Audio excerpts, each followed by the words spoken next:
वैसे देखा जाए तो महिलाओं को लेकर संकीर्ण सोच की कहानी सिर्फ एक पार्टी की या एक नेता तक सीमित नहीं है। आपको अब कर्नाटक के कांग्रेस विधायक से मिलवाते हैं, जिन्होंने विधानसभा में सदन में अपने बयान से हर किसी को शर्मिंदा कर दिया। महिलाओं पर वो ऐसी अभद्र टिप्पणी की जिसे सुनकर आप शर्म से पानी पानी हो जाएंगे। लेकिन उस वक्त कर्नाटक विधानसभा में इस शर्मनाक बयान के बाद विधानसभा अध्यक्ष से लेकर सभी पार्टियों के विधायक ठहाके लगा रहे थे।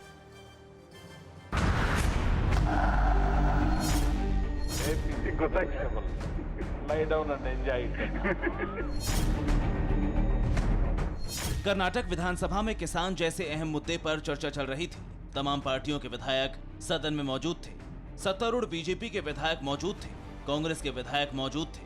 इसी दौरान कांग्रेस के वरिष्ठ विधायक के.आर. रमेश कुमार ने ऐसा बयान दिया जो न सिर्फ शर्मनाक है बल्कि महिलाओं के प्रति उनकी मानसिकता को दिखाता है। There is a saying, when rape is punishable, lie down and enjoy it. That's exactly the position into which you are. दरअसल कांग्रेस विधायक रमेश कुमार स्पीकर से बहस के लिए समय देने की मांग कर रहे थे। समय नहीं मिलने पर थोड़े नाराज हो गए। उसके बाद सदन में स्पीकर की स्थिति को लेकर बेहद अश्लील और भद्दी टिप्पणी की। चौंकाने वाली बात तो ये है कि कांग्रेस के विधायक शर्मनाक बयान देते रहे और विधानसभा अध्यक्ष विश्वेश्वर हेगड़े कांगरी हंसते रहे। किसी भी विधायक ने इस पर आपत्ति नहीं जताई। हैरानी की बात तो ये है कि महिलाओं के मुद्दे पर हमेशा अटैकिंग रहने वाली बीजेपी के विधायक भी खामोश रहे। शर्मनाक बयान देने वाले 72 साल के माननीय के.आर. रमेश कांग्रेस के वरिष्ठ विधायक हैं। कर्नाटक के कोलार जिले के श्रीनिवासपुर से छठी बार विधायक हैं। मतलब 30 सालों से श्रीनिवासपुर की जनता की नुमाइंदगी कर रहे हैं। साल 2018 में कांग्रेस और जेडीएस के गठबंधन की सरकार के दौरान निर्विरोध विधानसभा अध्यक्ष चुने गए थे।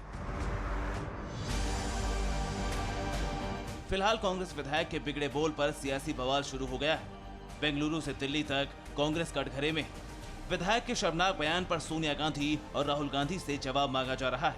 बीजेपी, समाजवादी पार्टी समेत कई दलों के नेता कांग्रेस विधायक के खिलाफ सख्त से सख्त कार्रवाई की मांग कर रहे हैं। कांग्रेस का वो नेतृत्व जो बार बार उत्तर प्रदेश में दुहाई देता है कि मैं लड़की हूँ, लड़ सकती हूँ, अगर इतनी हिम्मत है तो पहले इस नेता को अपनी पार्टी से निष्कासित करो। मुझे शर्म आती है कि ऐसे लोग पार्लियामेंट में या असेंबली में बैठे हुए हैं। यूपी में ये कह रहे हैं कि हाँ मैं लड़की हूँ, मैं लड़ सकती हूँ, तो लड़कियों से तो लड़ लेंगे, पर जो तुम्हारी पार्टी के विधायक हैं, जो चेयरपर्सन अध्यक्ष हैं, उनसे कैसे लड़ पाएंगे? तमाम विरोध और सियासी घमासान के बाद जब कांग्रेस विधायक से जवाब मांगा गया तो आपा खो बैठे। सवाल संकीर्ण मानसिकता को लेकर उठ रहे हैं क्योंकि के.आर. रमेश कुमार इससे पहले भी महिलाओं को लेकर अभद्र टिप्पणी कर चुके हैं। कर्नाटक विधानसभा में शर्मनाक बयान देने वाले और शर्मनाक बयान पर हंसने वालों को ये नहीं पता कि राज्य में महिलाओं के खिलाफ अपराधों की स्थिति क्या है। राज्य की तरक्की का जिम्मा उठाने वाले ये लोग कितने गंभीर हैं, ये जानने के लिए आपको कर्नाटक में महिलाओं के खिलाफ अत्याचार का आंकड़ा भी बता देते हैं। इस साल यानी साल 2021 की शुरुआत के 7 महीनों में कर्नाटक में दुष्कर्म के 305 मामले सामने आए।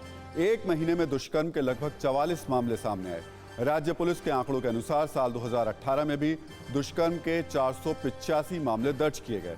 वहीं साल 2019 में दुष्कर्म के 497 मामले दर्ज किए गए, जबकि साल 2020 में दुष्कर्म के 472 मामले दर्ज किए गए। सिर्फ इतना ही नहीं, एक साल में SC/ST महिलाओं से रेप के मामले 61% बढ़े हैं। सोचिए, जिस राज्य में महिलाओं का ये हाल है, वहां एक पार्टी के विधायक शर्मनाक बयान दे रहे हैं और सभी पार्टी के लोग इस पर ठहाके लगा रहे हैं। महिलाओं के खिलाफ अत्याचार का हाल सिर्फ कर्नाटक में बदतर नहीं है, पूरे देश का यही हाल है। साल 2017 से 2019 तक के आंकड़े पर गौर करें तो 3 सालों में महिलाओं के खिलाफ पूरे देश में 10 लाख से भी ज्यादा केस दर्ज हुए। साल 2017 में देश में महिलाओं के खिलाफ 3,45,989 केस दर्ज हुए। वहीं साल 2018 में महिलाओं के खिलाफ 3,63,776 केस दर्ज हुए। वहीं 2019 में महिलाओं के खिलाफ देश में 3,91,601 केस दर्ज किए गए। यह आंकड़ा न सिर्फ चौंकाने वाला है बल्कि देश की छवि को खराब करने वाला भी है। जहां देश में इतनी संख्या में महिलाओं अपराध और अत्याचार की शिकार होती हैं, वहां के विधायक सांसद बेतुके बयान और बेतुकी दलीलों से शर्मसार करते हैं। देश की राजनीति में महिलाएं कितनी ताकत रखती हैं, ये भी जानना जरूरी है। आज की तारीख में करीब 11 महिलाएं केंद्र में मंत्री हैं। पिछले कुछ सालों के चुनाव में जीत और हार में महिला वोटर का अहम रोल रहा है।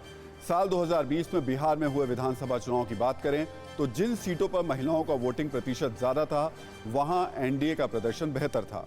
वोटों के आंकड़ों को देखा जाए तो बिहार में 59% महिलाओं ने वोट किया था। इसका फायदा एनडीए को मिला था। आज भी बिहार में एनडीए की सरकार है। वहीं साल 2020 के पश्चिम बंगाल चुनाव की बात करें तो इस चुनाव में महिलाएं मजबूती के साथ टीएमसी के साथ थीं। 50% महिलाओं ने टीएमसी को वोट दिया। असर क्या हुआ? लगातार तीसरी बार ममता बनर्जी बंगाल की मुख्यमंत्री बनी। साल 2019 के लोकसभा चुनाव में भी एनडीए को पूर्ण बहुमत में महिला वोटर्स का अहम रोल था। बदलते वक्त के साथ महिलाओं की राजनीति में भागीदारी भी बढ़ रही है। राजनीतिक पार्टियों को भी इसका एहसास हो रहा है। यही वजह है कि महिला वोट के लिए कांग्रेस ने यूपी चुनाव में महिला उम्मीदवारों को 40% टिकट देने का ऐलान किया। परवाह देश की, सोमवार से शुक्रवार रात 10 बजे TV9 भारतवर्ष पर।